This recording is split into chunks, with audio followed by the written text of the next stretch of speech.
अस्सलामु अलैकुम आज बनाओ मज़ेदार वांगन यखन तथ मज करो पन्ने वाड़ी हिंद वांगन इस्तेमाल तो यह वांगन यखन वारियाह मज़ेदार गसान तो अमि ब्रोह ते मे वांगन यखन तह सत शेयर कर्म तो वमेद तह यह वांगन यखन अजिच पसंद तो पक्यो करो जल्दी जल्दी शुरू बह गोस टोकर हेत पन्ने वाड़ मज तो वांगन चमनस पेमित वारियाह वांगन षटोक यम वांगन तो थवोक साइडस कुन वांगन वारियाह किस्म युस ते किस्म तह मेलू तथ हेक्यू तह यह वांगन यखन बनयित तो यम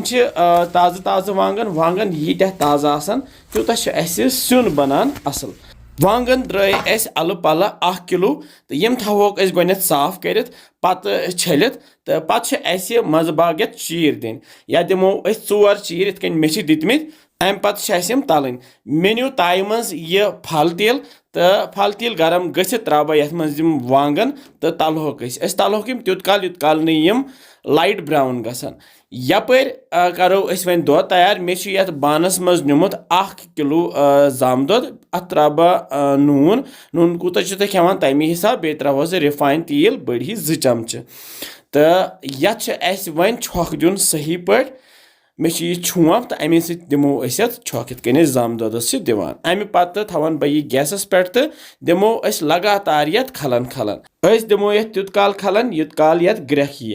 ग्रेख यथी गई कामयाब तिकाज यह फोट वन यह दोद कहें तो थवो वन गैस लोत तो ये मे गंड ओड़ निकरोमुत न्युक न्युक कोर्मुत यह त्रा अत ऊर तो बे त्रा ये 6 सब्ज ٲलव यथ बे त्रोहस 2 रंग फल बे त्रोहस मर्च फल 4 तो ये त्रा यह बड़ ٲल पाउडर 1 चमचे अगर नहीं तुम बड़ ٲल पाउडर तुम हेक्यू सोबत बड़ ٲल 2 त्रित ये बे त्रा यह होक पुदन पाउडर 1 चमचे बे त्रोहस यह दानवल पाउडर 1 चमचे बादान पाउडर 1 चमचे बे मे यह लकुट मुज क्रोंड यह त्रा 6-7 रोहन फल कदूकश कर अमे पत त्रो तलित वांगन तथ ऊर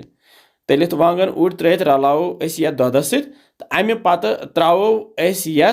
आबस 1.5 गिलास ज्यादा आब त्रोहस न रलावन पे थवोस वन डखन तो करहोन यह लथसी पे 20-1 घंटे तैयार 20-1 घंटे गसित करो चेक तो सन वांगन यखन वन तैयार वो रस वन मोट्योमुत तो वांगन ते सनेमित अत अंदर चामुत मसाला तो वन वालो यखन